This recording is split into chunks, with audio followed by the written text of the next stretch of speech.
Hi everyone, you're watching Stephan Livera podcast, brought to you by Swan.com, a leading Bitcoin financial services brand.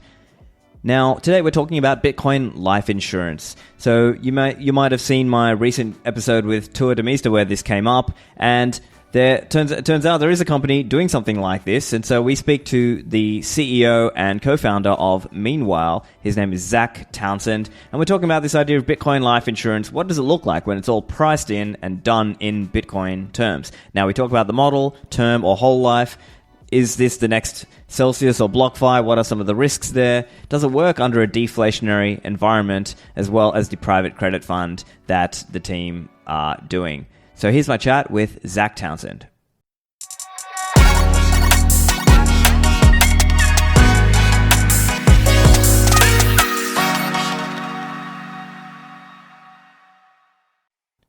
Zac, welcome to the show. Happy to be here. So Zac, I know you're building out this interesting idea of Bitcoin life insurance.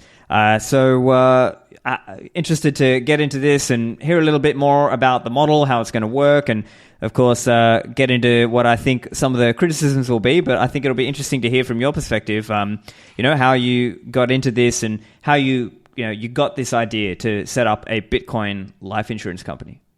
Oh, amazing. Yeah. So I've been, I'm not like an OG Bitcoiner, but I actually had this first company called Standard Treasury backed by like Andreessen Horowitz and Index Ventures that I sold in 2015. And during that sale process, we actually had an offer.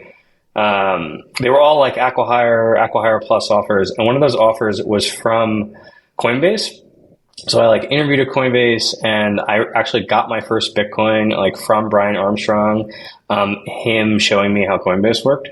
So that's when I got interested in Bitcoin. And then I did a bunch of like other things, but in the background I was like, had a weekly buy on Bitcoin. I really believed in Bitcoin. And for us, we really think that it's going to be the heart of a long-term global financial system. So we look out 10, 20, 30, 40 years, and we think there's going to be a robust Bitcoin economy. And that economy has all sorts of special features I don't need to tell you about, which is that like there's no government behind it, and it's decentralized, and you always have the option of self-custody and self-sovereignty. But we sat down at the beginning of running this business, and we actually just made a list of all the financial institutions we think are going to need to exist in that economy. So like they're going to need to be an exchange, there's going to need to be an asset manager, there's going to need to be a bank, there's going to need to be an insurance company. And we were sort of thinking about all those, and we just got really fascinated by life insurance, both what it does for users and why it's important for people to have life insurance. And then the other hand, we think that life insurance like plays a really critical role in economies. Like many of the mortgages in the country are owned by life insurance companies, many of the buildings, the infrastructure. Because what's special about life insurance companies is that you make very, very long promises. But that also means that you can make really, really long investments. And we think that's something different and new in Bitcoin. Instead of worrying about the price of Bitcoin today or this month or this year, we should be thinking a few halvings ahead, actually. And, that's the kind of thinking you can do if you're a life insurance company. Yeah, fascinating. And I think there are some commentators in the industry, people like Tour de Mista, who I understand you know him also, that he's been talking about this idea of Bitcoin-based life insurance for years. And so I thought it was interesting that I sort of came across your profile and came across what you're doing, because this is like in some ways it's an actualization of that idea. And so I guess just for people who aren't as familiar with the life insurance model, like just at a very basic level, could you explain a little bit about this? And, are you doing term life insurance or whole or permanent life insurance? And just a little bit around the model, if you could explain that for us. Yeah. And what are those things? So there's actually a lot to unpack there. So let's start with what life insurance is about, right? So on one level, you can think we are all going to eventually die. I hope I'm not the bearer of bad news for anyone, but we don't actually know when we're going to die. So at heart, life insurance is about, like all insurance really, is like a bunch of people get together and they say, well, maybe we should all pay, 1,000 of us should pay $1 a month, and if the one poor person who the one unlucky person who dies, they'll get $1,000, right? So the core notion of all insurance and life insurance is about protection, and in the case of life insurance, protection in case you die. So actually, I just want to start there and say, like, these are like relatively core, like financial needs. Life insurance, particularly burial insurance, is like one of the oldest financial products in the world. Like Venetian sailors had life insurance. It's hundreds and hundreds of years old. And it's pretty fundamental, right? Like life insurance is about like what happens to my family or my loved ones, or even like just the money I have if I die before I'm supposed to. And an annuity, which is like the flip side of life insurance, is actually like what happens to me if I live longer than I'm supposed to. I don't have the savings. Like how do I, there's sort of like you have your own what's called longevity risk. So on one hand, that's like what it's all about for users. How life insurance companies actually work is you sort of are like helping facilitate that shared risk pooling. What's special about our company actually is we have a subsidiary in Bermuda. Bermuda, not the Bahamas. I just want to be clear. Sometimes these places are confused with each other. Bermuda is like the insurance capital of the world. You go to Bermuda, 70% of their economy is financial services. It's all about insurance. You walk around, everyone you meet's an actuary, a lawyer, an accountant. It doesn't actually have that big a tourist business. Like this is what they do, is they do insurance. And there's a fun whole history of why that is, but anyway, that's what Bermuda is about. It's way out in the middle of the Atlantic Ocean, in the middle of nowhere. So we have a actual insurance company there. So we are like regulated by the Bermuda Monetary Authority. I joke that I have all the problems of an insurance company and all the problems of a Bitcoin company. I have to deal with KYC and AML and enterprise risk management, and I have an independent board and all this stuff. But we have a real insurance company in Bermuda, and what's unique about that insurance company is it is entirely denominated in Bitcoin. So it takes all its premiums in Bitcoin, it pays all its claims in Bitcoin, and then it does like all the insurance mumbo jumbo in between in Bitcoin. So we like calculate our reserves, we do our regulatory filings, our capital and solvency, our financials. Those are all in Bitcoin. And what's nice about that is that, and this is like a thing that lots of people talk about when they talk about Bitcoin life insurance, is do everything we can to avoid like currency risk or exchange risk. And by having all of our insurance assets and all of our insurance liabilities entirely in Bitcoin, we don't have to worry about the price of Bitcoin. So in the 2 years I've run this company, the price of Bitcoin's been at, or I actually like to say the exchange rate of Bitcoin has been at 60,000, 16,000, now it's, approximately 40. And that doesn't matter. Like the promises we've made to our customers and the balance sheet that we have has just stayed the same. So that's what the company is it's a normal, well-regulated, risk-managed insurance company, just denominated in Bitcoin. Okay, let me answer your last question, which is like, what is our product? So we have started with whole life, actually limited pay whole life. And you asked about term and whole life. So the thing about whole life is it's very well named. It lasts your whole life. So because, back to what I said, you will eventually die, there will eventually be a payout. So it's much more, we frame it as it's a product to hodl. It's about intergenerational wealth transfer. It's about intergenerational protection. You pay the premiums. There will eventually be a payout no matter what, because eventually you will die, or one will die. And the way our product works is limited pay. So either for U.S. tax reasons, you pay in 10 equal installments. So imagine a 10 Bitcoin policy, you pay 1 Bitcoin a year for 10 years. And then we make a guaranteed promise of what the payout. So that would look like, it depends how old you are and what your sex is and whether you smoke or not and how healthy you are, but like it might be 10 into 20 or 10 into 15. So you put 10 in, we promise you 15. And then for some people don't want to pay overtime, they want to pay up front. We have an option to do that where you sort of can pay us up front, and then we pay your 10 premiums. But to comply with the U.S. tax rules, you have to like spread out the payments. I see. Okay. So yeah, just so in summary, we are a life insurance company. Yeah. We're denominated in Bitcoin. We're in whole life. Yeah, gotcha. And so just for people who, maybe they're not as familiar, there's kind of as you mentioned, there's these two types or two main types. There's term, and that might be like 15 or 30 years period, and people are sort of, they are assigned a certain amount of premium that they are paying, and the company is then obviously collecting premiums from the customers and then investing some of the, in this case, that money, and at the, if you die in that period, they're paying you out. But in this case, it's a whole life period, and so there's more of this concept of cash value or reserves, where the person is contributing into this thing for their whole lives, and they now have there's like a cash value. Well, for 10 years, in our case, limited. Right.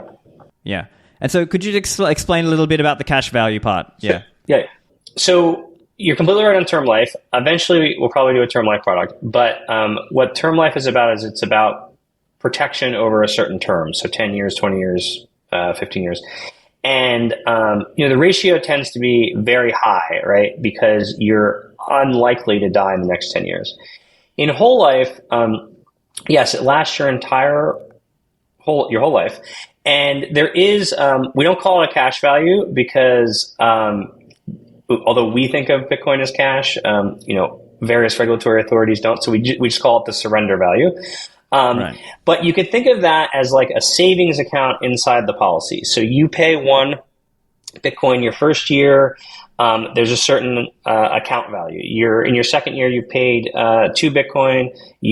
There's an account value, and then that account value is accumulating over time. So after your 10 years, it's going above the 10 you paid, and then eventually it sort of amortizes up to the amount of the face amount. So like the death benefit, the payout. And I guess this gets to like, what are the benefits of whole life? And this, I'll tell you the 3 things you get from whole life. And this is true of all whole life. It's just that our whole life is denominated in Bitcoin. So the first thing is you get protection. So from the moment you sign the contract, you pay your first premium. If you died the next day, you get the full death benefit, right? So you put 1 in, and then you put your second in, your third premium in. But over that time and for the rest of your life, whenever you die, if you were to die, your beneficiaries would get that death benefit of, I'll just call it 15, so I have something to say. The second is, you're absolutely right. Your insurance company, and we can talk about this because this is exactly the most uncomfortable part of it. Your insurance company is making investments with the money you give them to like make that promise, right? To churn 10 into 15. We make investments, like our investment is in Bitcoin. Everything's in Bitcoin, and then we make investments with that. And even if you thought you could get the exact same returns we could in getting Bitcoin yield, the promise we're making you is higher because we're compounding tax-free. Normally, you would owe interest income if you like get yield on your Bitcoin every year. So that's like short-term capital gains income. That's what interest income is. It's like income taxed. But that 10 into 15 is more than you get on your own because every year we're not having to pay the yearly taxes. And then the third thing, and again, this is just true of all whole life policies, is you can take a policy loan, a tax-free policy loan against your surrender value. So what does that mean in practice for our Bitcoin denominated policy? What it means is, let's imagine you're in year 5, 10, 15. The exchange rate of Bitcoin has gone from 40,000 to 400,000 or to 4 million. I mean, I think many people listen to this podcast, and us included, like we think the price of Bitcoin over the long term was going to go up. So then if you needed liquidity, you could, let's again say you have a 10 Bitcoin policy where in year 10, your surrender value is some amount. I'll just say it's approximately 10 because it's like near the premiums that you paid. So you could borrow a Bitcoin back from us, and it would be like you were getting a new basis Bitcoin. So you wouldn't owe any capital gains if you wanted to liquidate that Bitcoin between 40,000 and 4 million. So in that way, we talk about the product most importantly as, again, like a HODL product. It's not a product for your whole stack. It's a product for like a portion of your stack. Again, because we'll talk about custody, hypothecation, investments. So there are all these things that make Bitcoiners uncomfortable. But you get these intergenerational HODL benefits. So you get the protection, you get the HODL. And then if you needed liquidity, you ever had to sell a Bitcoin because you want to buy a house or whatever, it's a great vehicle to have done that in, because you wouldn't pay capital gains from whenever you put into the policy to whenever you get out. Right. And so, because you would be not borrowing let's say today, just to use those numbers, you said, as an example, it's a 10 Bitcoin policy, and the price now today, let's just, for easy numbers, let's say it's 40,000. And let's say in a few years' time, it's 400,000. You now get to borrow at the value at 400,000, not at 40,000, and you're not paying a capital gain on that 360,000 worth of appreciation in this example, right? Let's say in the future you're borrowing 1 Bitcoin worth to buy a house, and it's a $400,000 house, just to make the numbers easy, right? So that's roughly the example we're working with in this example. Yeah, you right? will have been able to liquidate one of your Bitcoins without paying any capital gains tax. Gotcha. And so that's one aspect so I guess the trade-off for a listener thinking about term life versus whole or permanent life is you're paying more, but you're getting this long-standing asset in a sense, at the end of it, right? Whereas I think historically you might have heard different financial advisors and planners and people talking about, there's this terminology, they say buy term and invest the rest, because term is cheaper, right? That's like a typical thing you might have heard in the life insurance world, people might say. I will say there's this whole countervailing narrative of be your own bank, which is what you can do with whole life. We don't necessarily subscribe to either of these. I think fundamentally what made us uncomfortable about starting with term life is you're basically telling people, I own some term life, because I'm married, I have 2 kids. If I drop dead, I have a term life policy equal to my mortgage, so then my wife would just get our house, right? That would be, I guess, the benefit of me dying. But so I do think that term life has a role, but I think as a first product for us, one of the things that is just uncomfortable about term life is you pay for 10 years, and if you live, then you've paid and you haven't gotten any protection. And we're primarily, our customers are mostly Bitcoiners, right? So they're mostly folks in their 30s. They bought Bitcoin in their 20s. They're now in their 30s. A lot of them are getting married. A lot of them are having kids. That's a core demographic. It's a 35-year-old male Bitcoiner, engaged to has 1 or 2 kids. And I think to sit that person down and say hey, you have a lot of Bitcoin, so you probably are in a decent financial position. The most important thing for you is to buy this policy that you'll probably won't use. And I think that's just a weird customer value prop. Whereas I think what's nice about whole life is you will absolutely get a payout. It absolutely does have these tax benefits. So you're still getting the protection, but you're also getting this compounding, and it's more like a savings product and all of that. So that's why we started there. Eventually our long-term ambition is to do term life and accidental death and fixed deferred annuities. And I talk about there are 57 countries in the world with inflation rates over 10%. We feel that if you're in Argentina and you're middle class or above, you should 100% buy a life insurance policy in Bitcoin, not Argentinian pesos.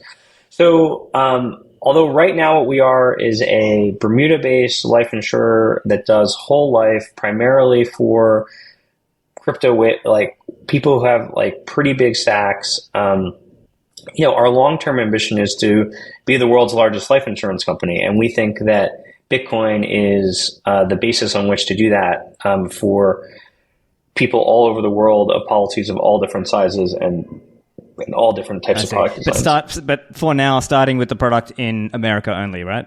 Most of our customers right now are Americans, but we are slowly expanding our ability to sell to people who are resident or citizens of other countries. It's basically like back to running a full financial institution. I have to do know your customer and anti-money laundering, and I have to underwrite people. So our barrier to selling to a Portuguese Bitcoiner or a Cyprus Bitcoiner or a Hong Kong Bitcoiner is actually us having the operational infrastructure to underwrite those people and do KYC AML. But right now, most of our customers are Americans. Back to the show in a moment. Now, as I record this, the price of Bitcoin is around $43,000, which might mean for you, if you're in a high-tax Western country, you might not be getting much for your money. As many of you know, I left Australia. I felt locked in and just enduring unfairly high taxes. And so I was looking for a way out. Now, I'm here in Dubai in the UAE, but Dubai may not be the right choice for you. It really is about finding the right case-by-case scenario for what works for you and for your family. The team at nomadcapitalist.com can help you because they have so much experience. Over 10 years of experience, they've helped people get 31 different passports. They've helped people get 40 plus different bank accounts across 40 plus countries. And they are in touch with close to 100 countries in terms of information and contacts. So they can help you put these different puzzle pieces together, which means you can come up with them, together with them, a holistic strategy and plan. And they can then also help you execute on that plan. And for us as Bitcoiners, maybe you need a place that you can actually take Bitcoin out into cash. So Nomad Capitalist can help you strategize where you live, where your fiat lives, and just help you do it in a way that is holistic. You also have to consider doing it in the right way because, for example, you might need to find the right way to become a tax non-resident of the country that you're currently in. Nomad Capitalist can help you in terms of giving you access to the right experts to help walk you through that process. Now, this solution is generally available for people with a net worth over $1 million liquid, and Nomad Capitalist can take you through that planning process and optionally help you with the execution aspects of this also. So if you're interested in this, go to nomadcapitalist.com/apply to apply for the services of Nomad Capitalist. The lead sponsor of this show is Swan Bitcoin. Swan is a leading Bitcoin-only financial services company. With Swan, you can buy Bitcoin, you can learn about Bitcoin. You can do this over at swan.com or using the Swan Bitcoin applications available on iPhone or Android. So you can use ACH or Wire to send your dirty fiat in to Swan, and Swan can help you turn that into beautiful Bitcoin. Now, you can do that with a smash buy, an instant buy, or you can set up an automated recurring savings plan or Bitcoin purchase plan. This is a great way for people who want to get started. A common way people do this is they might start with a lump sum and then set up an automatic DCA or dollar cost average Bitcoin savings plan, whatever you want to call it. This is a great way to help accumulate Bitcoin over the long term. And this helps you deal with the volatility of Bitcoin because, as we all know, Bitcoin can be quite volatile. Swan offers a range of services, whether you are an individual, a high net worth individual, a business entity, whether you are an institution. There's all kinds of different service lines available with Swan. So I encourage you to check out the website and see what's going on there, whether that's educational content and free books and podcasts like Swan Signal or various other shows that the Swan team are putting on, or information about Bitcoin and, of course, ways to buy Bitcoin over at swan.com. And now back to the show with Zac. Okay, understood. And so, yeah, as you mentioned, it's probably it's funny that the demographic you mentioned is probably a lot of those are sort of similar to me, or listeners of my show are sort of in that sort of millennial to Gen X demographic. So that's probably aligning there. But I think so. To getting to some of the more hairier questions, I think for a lot of people they might have the question of, hey, this is a relatively new Bitcoin startup. What happens if, meanwhile, the company is not around in 30 or 40 years when I die? Fundamentally, I think the important thing to know is that we have to, there's this insurance company that we own and we operate, and the Bitcoin goes in, and then there's a really strict separation. Sometimes I feel like, you have to say these things that should be true of everyone, but just like haven't been true of a lot of people. There's a really strict separation of like our capital versus the capital that like we're holding for our policyholders. And if in the hopefully unlikely scenario where we don't persist, what would happen in practice is, again, there's a regulator, there's a bunch of service providers in Bermuda, there's an independent board. We would pay everyone back their premium and like go on our merry way. Because the way it works is that every time we write a policy, we have to put up our like own capital. So that's how insurance companies work. So like for every policy we write, we have to put up our own Bitcoin. And you could think of that as a buffer if we did do stupid things or didn't work out.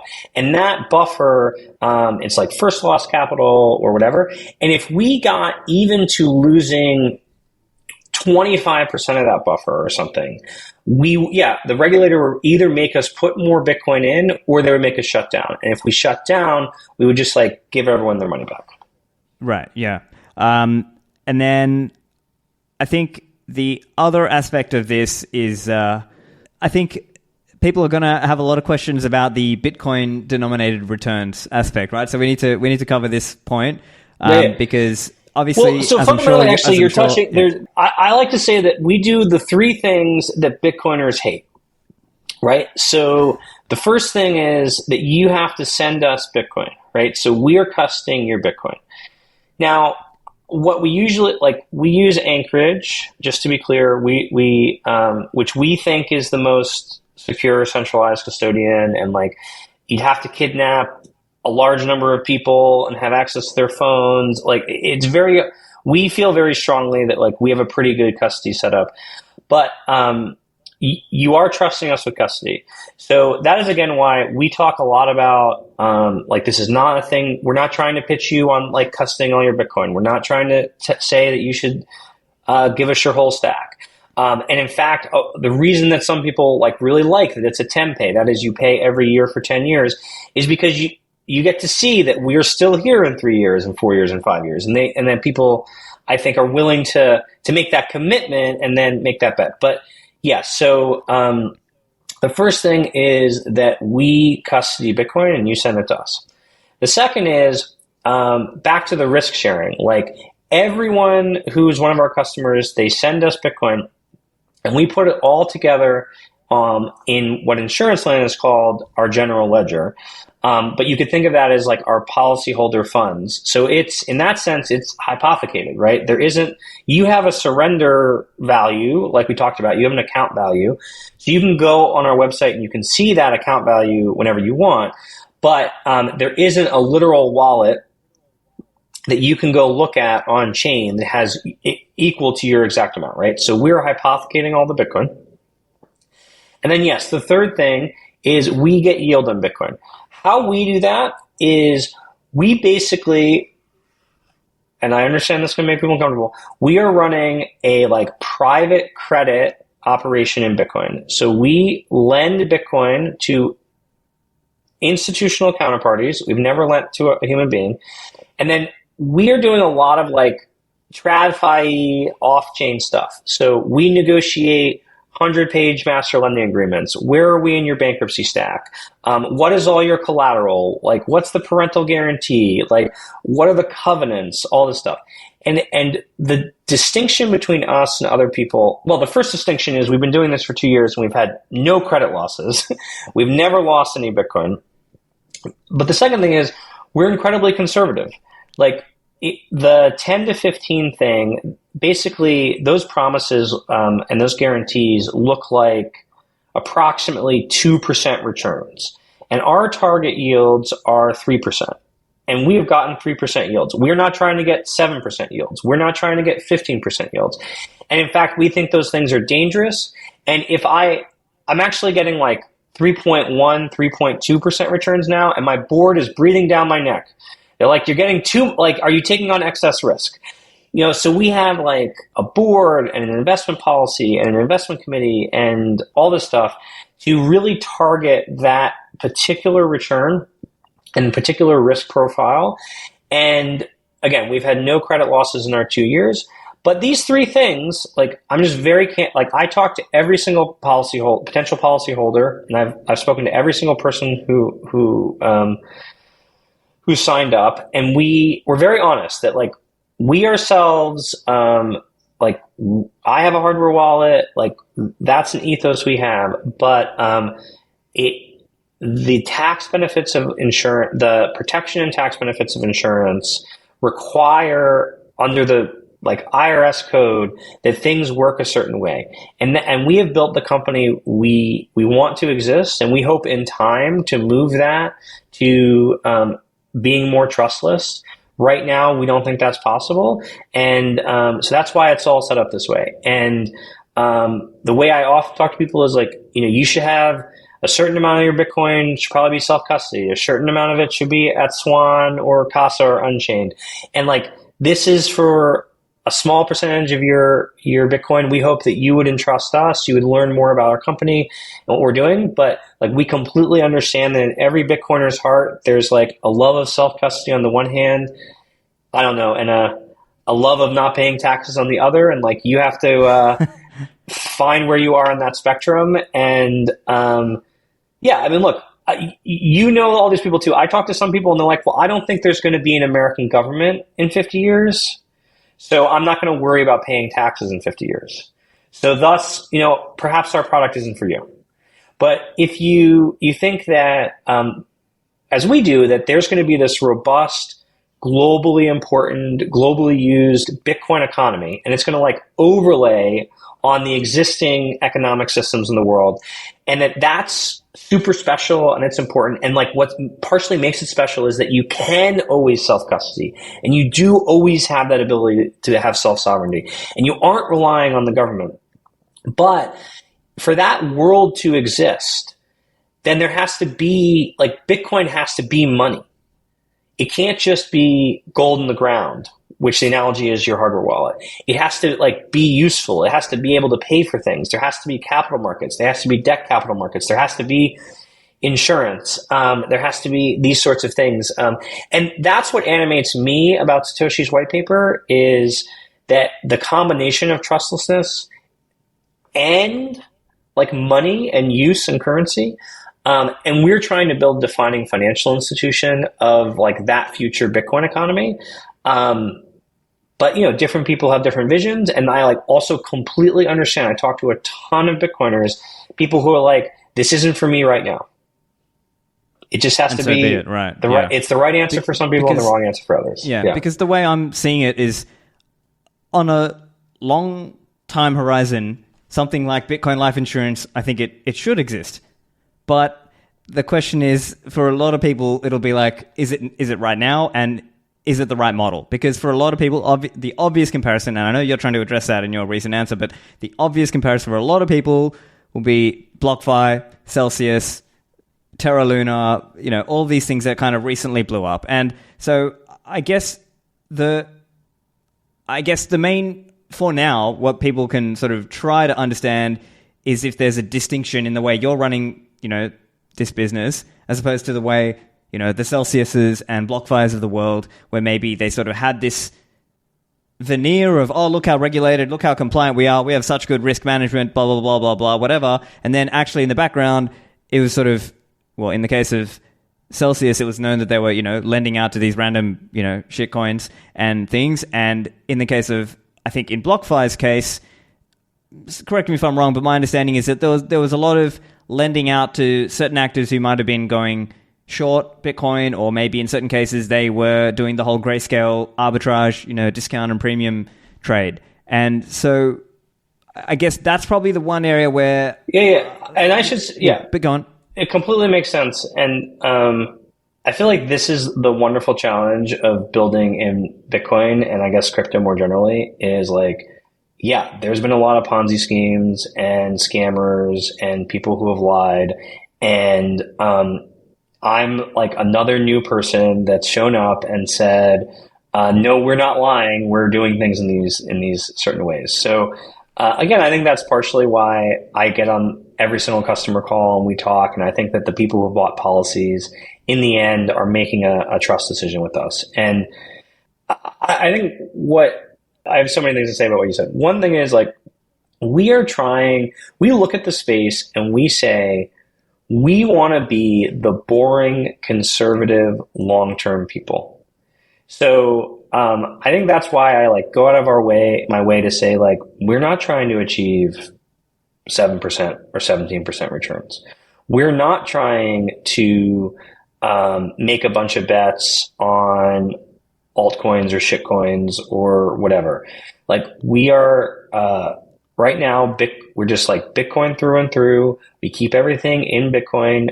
We think that is the only token that we feel certain is going to exist in 20, 30, 40, 50 years. We denominate our loans in Bitcoin to get back Bitcoin yield, all of that. And we think that this is the cycle where being boring and low risk and low yield hopefully will resonate with people, and I think we're seeing that so far. What did BlockFi do? I've now interviewed tons and tons of people who worked at BlockFi and Genesis. And I think fundamentally, what happened is there actually were some like great credit folks at BlockFi and some good credit folks at Genesis. And what would happen is they'd be like, okay, here's an investment memo. We should do 30% LTV loan again to this miner or to this trading counterparty. I know a guy who was like chief credit officer for BlockFi. Voyager came in. He said, we're not lending to these folks, and he was demoted. Because fundamentally their incentives, I think, were to increase loan size so they could increase interest payments, so that they could increase revenues, so that they could go public.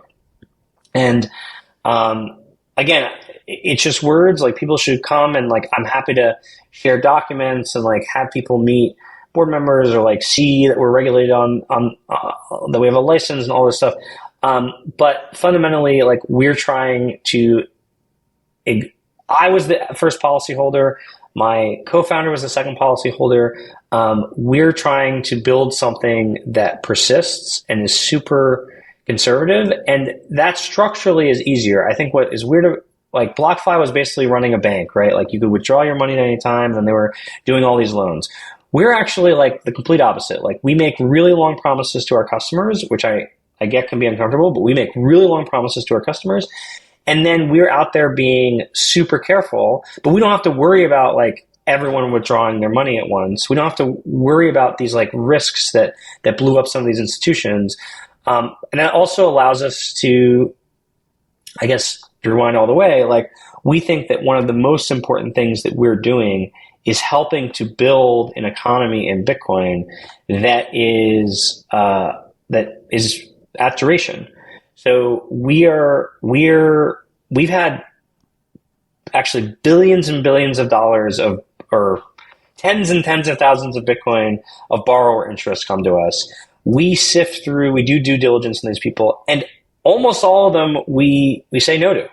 Like we just need enough good credits to get the yield we need for our customers and to make sure we're getting that year over year. And that's our focus. Like we want to be here again to build one of the world's largest insurance companies, and that is all about thinking in the long term. Back to the show in a moment. When it comes to holding our Bitcoin, it's important to consider hardware security. So CoinKite.com are my favorite makers of Bitcoin hardware security devices, most notably the Cold Card. The Cold Card is a really reliable device. It has multiple secure elements, it has PSBT support, and it has micro SD card support for those people who want to be able to move transactions back and forth without having your Cold Card touch the computer directly. So that's a really cool feature. Of course, if you are a beginner, you can just directly plug the Cold Card into your computer and use it easily with desktop wallets such as Sparrow Wallet or Spectre Desktop or Electrum, or on the mobile you can look for applications such as Nunchuck. The Cold Card is a great device. I use it as part of various setups of my own. You can use it really in just a combination of setups. So whether you want to have it as just a single signature plain Jane setup, or you want to use a passphrase, or whether you want to use seed XOR, or maybe you're more advanced and you want to use multi-signature, the cold card works great in all of those scenarios. And I use it regularly. I really find it a great device. I like that there are a range of other features such as dice rolling or other BrickMe and Duress pins that you can use as part of your security setup. So go and get your cold cards either for yourself or for your family over at coinkite.com using code Livera. And finally, Mempool.space, the leading Bitcoin and blockchain visualizer. If you have a transaction ID that you've either sent or somebody is sending that transaction to you, you can go and search that in Mempool.space. If you have a transaction that you're about to send, you go to Mempool.space. On the front page, you can see the fee estimates. I use that all the time whenever I'm about to send an on-chain transaction, or just when I want to keep an eye on what's going on in the mempool with all those inscriptions and all this other stuff out there. Sometimes you just want to keep an eye on where the mempool is at. The Mempool.space also continually innovate and put out new features such as the mempool goggles, which you can use to keep an eye on what's going on, what transactions are going into the mempool. The Mempool.space are also coming out with an accelerator. So if you want to sign up for that accelerator program and get on the waitlist, that's over at mempool.space/accelerator. And now back to the show with Zac. Yeah, so one other thing that is perhaps an open question out there is, right, as you and all the listeners know, there'll never be more than 21 million Bitcoin. And that means, long term, in the far-flung future, we're going to be operating in this kind of deflationary environment. And so I guess having positive Bitcoin denominated returns is just going to be a really hard thing to achieve long term. And I think maybe that's where one area where, like for me personally, I'd be kind of scared about maybe not like, okay, in this, in the next, let's say 5 to 10 years, but the longer term, if you're sort of giving people this, I guess, this promise that, oh, hey, we're going to, or our business model is reliant on us getting 2% Bitcoin denominated returns. I guess that's one area where I'm still a little, that's one thing that makes me a bit uneasy. What do you think? What do you think about that? Well, I will say, as you know, we're not going to get to 21 million until like 2140 or whatever. Yeah. So it is a little ways off. I guess that Bitcoin, I think, will be naturally deflation. Let's take post 2140, which is a long time away. But I think it'll be naturally deflationary because obviously economic activity will probably grow, but also for better or worse, because of money laundering rules, you see parts of the chain essentially get pruned or keys get lost. So it will be naturally deflationary in the really long term. I think what I would say is two sort of slightly contradictory things. One is I think there will be a persistent economy built on Bitcoin, and that will mean that there is motion and velocity to Bitcoin and money. So that doesn't, there is some limit to the size that our insurance company can get in Bitcoin terms. But I don't think that means that if we held 1% of all Bitcoin and we were promising 1.02% of all Bitcoin, I don't think that actually means we would need to, we just need at the right time to have that amount of Bitcoin, if that makes sense, right? I got you. So I guess you're sort of arguing that there's going to be a certain level of velocity. What happens is people die the every economy. Year. Yeah. Right. That there's going to be some velocity of and the second action thing is, through the economy. I think the second practical reality is that we are making promises now that will persist for, call it 50 years. And as I believe, the Bitcoin economy will grow and be a bigger part of the world in the next 50 years. Between 50 years from now, so what is that, 2084 and 2140, the way the U.S. tax code defines life insurance, it has to have a positive rate of return. I think that we would hope, around 2100 that we would want to change what the definition of life insurance, so that we could include probably deflationary policies. Like that is literally a thing that we talk about as a company, but it's hard to action now or make promises. But I feel pretty good about where we are now relative to the promises we're making over the next half century, and then we can worry about year 2084 to 2140 when we do. I think this is actually like, I don't have a strong opinion about this, and I know it's like it is part of what attracts me to Bitcoin, but I am really curious to see if it happens anywhere in my lifetime, as we approach that asymptote, whether we'll stay at 21 million or I don't know, we'll introduce a minor inflationary rate or something. I think that the human psychology is very bad at thinking about deflation. And I think that we will see how that works. From a mathematical and actuarial perspective, it's very straightforward to think about. So anyway, I don't mean to get philosophical, but right. Yeah. I mean, I think this is not happening. I think you would have to convince too many people who are already hodlers to, why would they dilute their own supply, right? Unless they get propagandized so much, by the Keynesians that we need an inflating money supply. I don't see it. But the other thing to think about though, because as you said, okay, fine.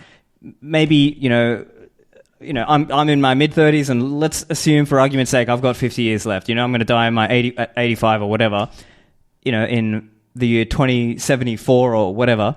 The other aspect to this, though, is that most of Bitcoin has already been mined into existence. It's 19.6 million or something last I checked. And I think there's an interesting stat. I think most of the Bitcoins, maybe 99% or so, will be mined in the 2030s. And so maybe to that aspect, it'll kind of happen sooner than, Yeah. I think let me take that in two different directions. One is that we expect that the exchange rate between Bitcoin and dollars will go up, as many people expect. And then we will expect that our policy sizes will come down. Like right now, our median policy size is about 10 Bitcoin. And as in, that's how much they pay in, or that's the surrender value, sorry. The 10 BTC, is that the paying in value, or that's the surrender? Okay, gotcha. Yeah, that's like the median paying in value. If I look out 10 years, I predict that will be an astronomical sum. And our policy size will, in Bitcoin terms, will decrease over time as the value relative to the dollar of Bitcoin goes up. So that is so just to say that I think, yes, much of Bitcoin has been mined. We believe that there will be a persistent Bitcoin economy. That means that the value of Bitcoin relative to the dollar will increase. That will mean our policy sizes will decrease. To your question of how do we get yields, again, I think the primary method that we do that will be that there will be a velocity of money, because I think different people can have different perspectives. We believe there will be an economy. There will be, and then if there's an economy, there'll be economic activity, and there's economic activity, there'll be capital markets. If there are capital markets, there are debt capital markets, and thus there'll be velocity. Again, I think what makes Bitcoin special is the ability to have no government and to have self-custody if you want. But I think we see a difficult world if every single Bitcoiner hauls it in a wallet and does nothing with it. Then there won't really be an economy. That doesn't mean it won't be a good store of value. There won't be an economy.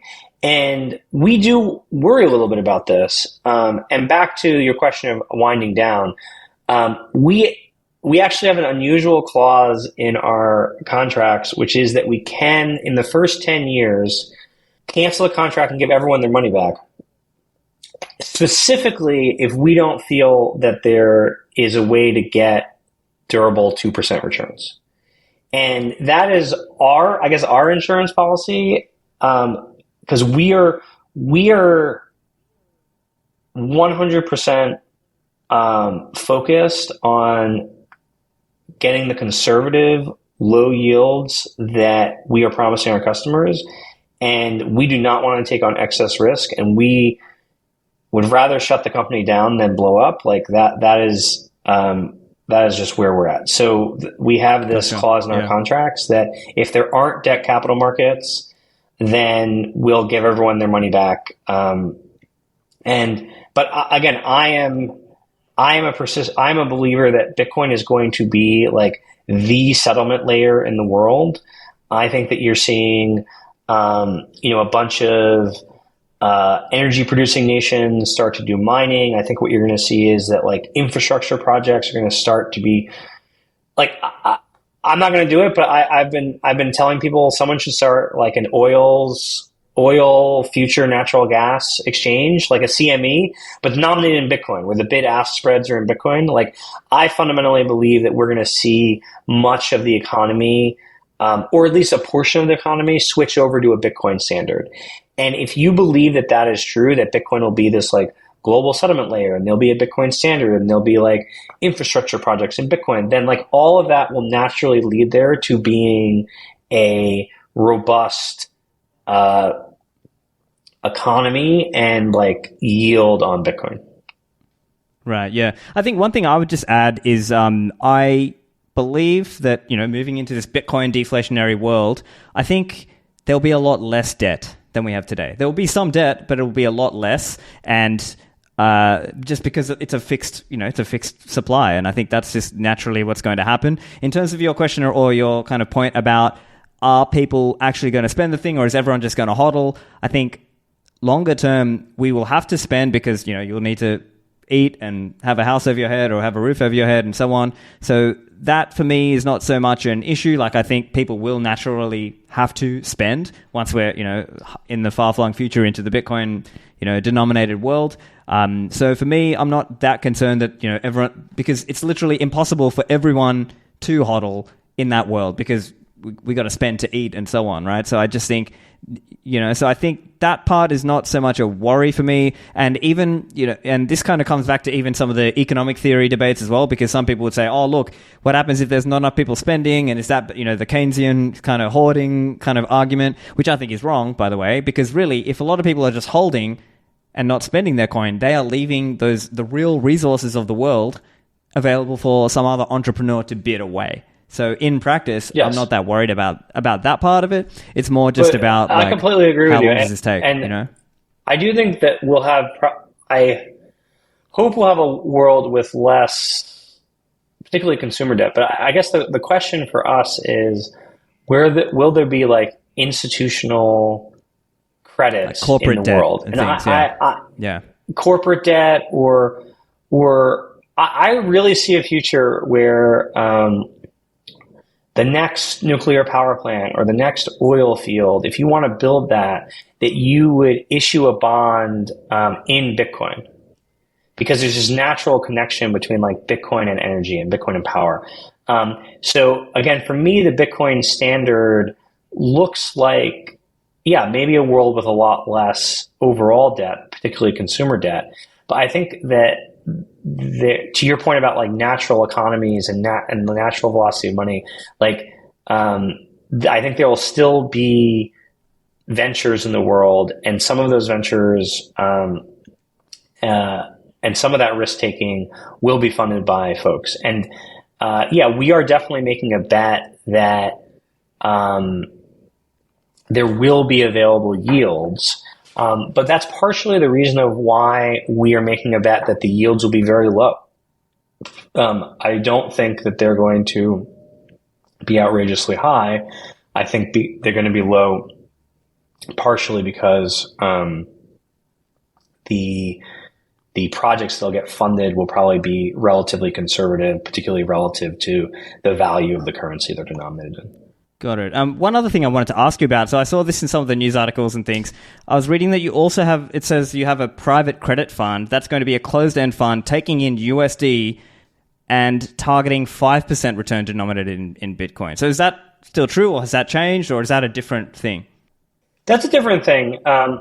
Yeah, sorry, we just didn't talk about it. Like, not at all hiding, very straightforward about this. Like, yeah, we have built this through the insurance company. We invest Bitcoin, and we are getting approximately 3% yields against 2% promises.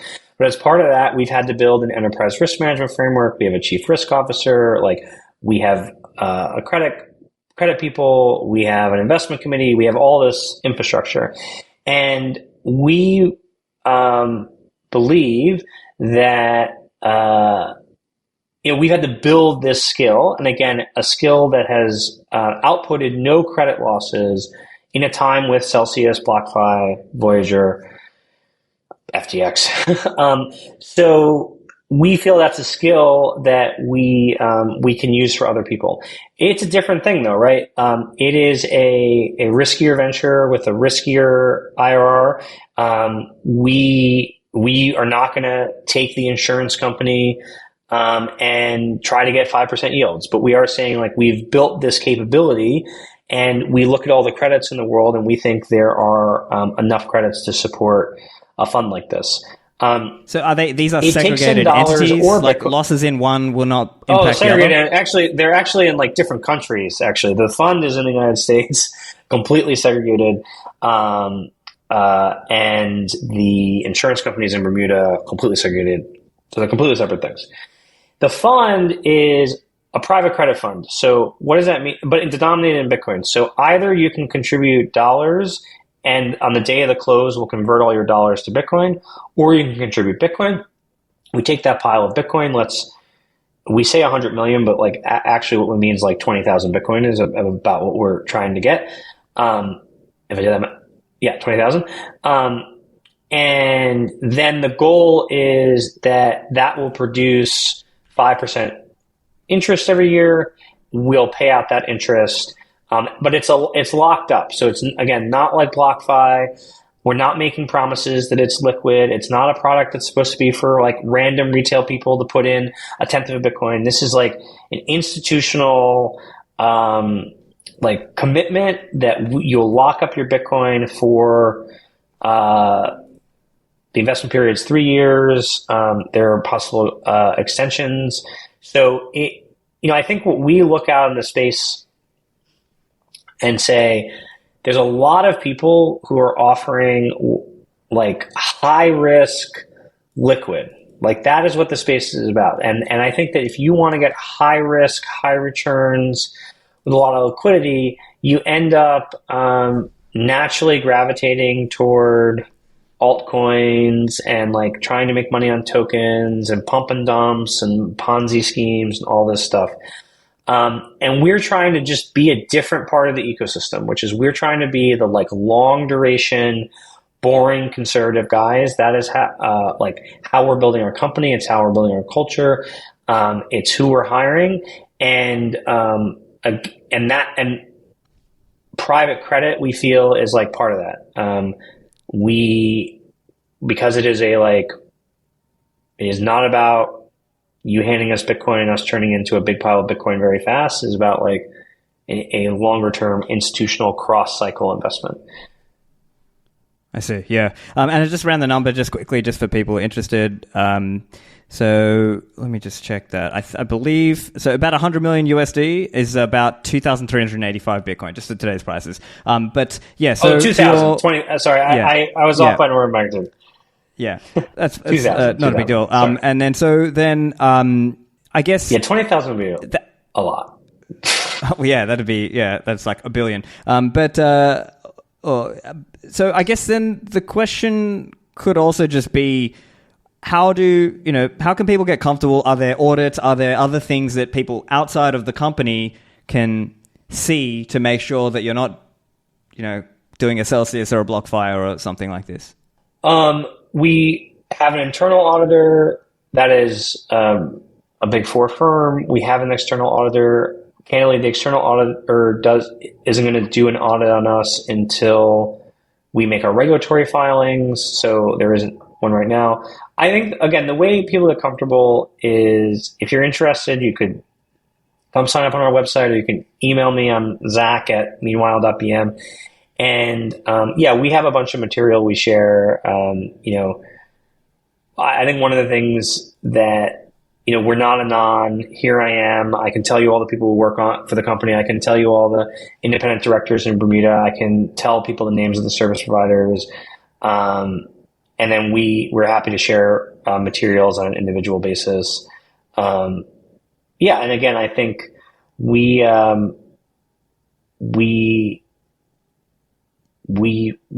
trying to do the right thing. I know a lot of people have said that, and we're very fortunate that a lot of, or some number of Bitcoiners, OG Bitcoiners included, have gotten on board, and I think that it is partially because there's a 10 pay. You pay over time. It is partially because we share materials. But yeah, we also understand that we have to prove ourselves, and we prove ourselves by doing every day what we say we're going to do, and that for some people, it'll make, like, if we're still here in 3 years, they're going to be a lot more comfortable than they are now, and that's fine. I might do the same thing if I didn't found the company myself.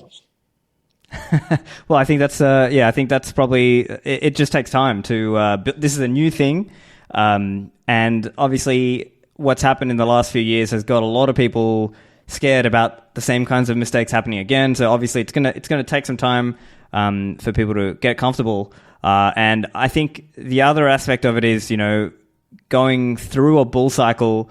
What happens in Bitcoin world is people start betting over their heads. They start gambling, or they start, they start just doing things that are crazy and irresponsible. And so then I guess the challenge will be people will need to look at, because there'll be, other companies like you who have to sort of prove that they are conservative even during a bull cycle. So I think that's probably going to be an interesting marker for people. Well, look, I don't want to say I was happy that there was a bear, but we raised our first round of funding in January 2022, and that was like Sam Altman and a range of like crypto, insurance, fintech people, and then we actually raised our second tranche of $13 million post FTX. And I think we've been really happy to be building in the bear. I think it creates a good discipline. We're a very small focused team.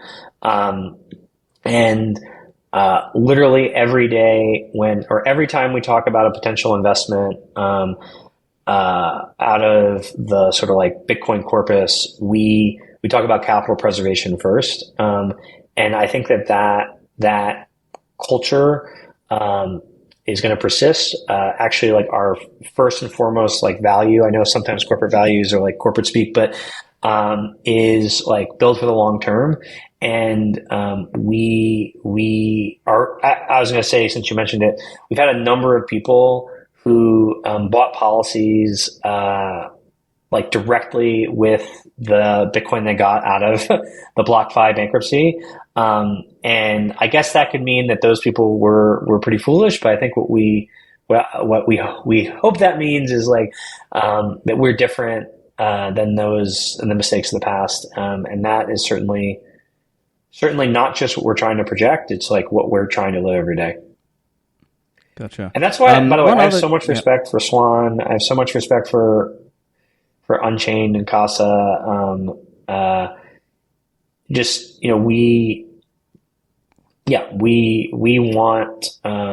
We feel culturally aligned with folks who not only believe in Bitcoin, but believe in this whole ecosystem as something that needs to persist and think very long term. And we think that that's hopefully what's going to distinguish this cycle from last ones. But as you say, I think there is always exuberance, and exuberance leads to scams, and scams leads to people being less trusting. And that all makes sense to me. I've lived that every 3 years too for the last 9. Yeah. Two other questions I've got. One is around reinsurers. So this is a concept I've heard from the insurance world, that there's often insurance agency or insurance companies and reinsurers who sit above them. So do you have a reinsurer, or what's the model here? We don't currently have a reinsurer. It's a big question about whether we will. We have talked to some of the world's big reinsurers. There's actually like structures that make sense for them and for us. I think we could spend a whole other hour on like insurance and insurtech and economics. We think in the long term, lots of insurance products are needlessly complicated, and they're needlessly complicated because there's this whole like stack of people in the ecosystem, and they need to be incentivized in different ways, and all this stuff. And one of the things that we love about starting an insurance company in Bitcoin is that we've really gotten to simplify the product down. I know it sounded really complicated and we had to spend 20 minutes on it, but you have these products that are sold that's like, okay, you get principal protection, but it's indexed to the S&P 500 with these 3 riders, blah, blah, blah.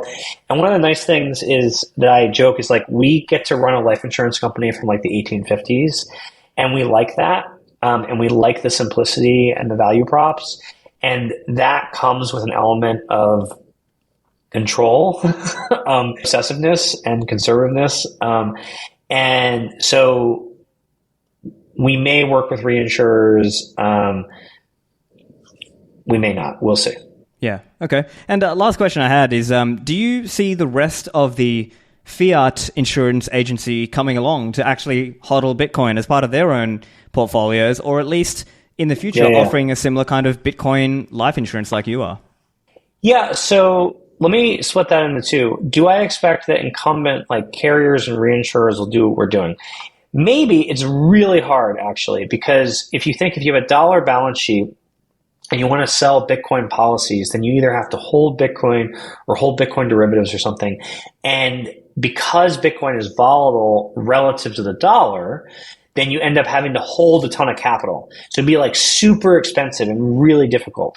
So I actually think that, back to your last question, instead of reinsurers reinsuring our mortality risk, although that may happen, we actually may be in the business of reinsuring other people's Bitcoin risk, because we can hold Bitcoin and really no one else in life insurance land can.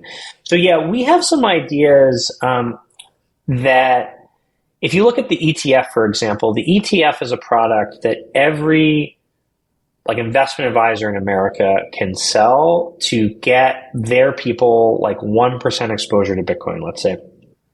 There's not an equivalent product for insurance agents. We could build such a product because we can hold the Bitcoin. So that may be us working with a carrier who has a license in the US, and then our Bermuda entity acts as a reinsurer to take on the crypto risk. So we're like talking to some potential partners about that in the US and elsewhere. And that would be a way for the incumbent agents and salespeople to have a product that gives Bitcoin exposure to their users. I think that's actually like very likely, and we'll hopefully participate in helping that ecosystem exist. I find it less likely in the near term that New York Life or Mass Mutual or Northwestern Mutual or whatever will find a way to offer the product we offer. Just structurally and from a regulatory perspective, would be very difficult. Yeah, really interesting. Well, Zac, it's been an interesting chat with you.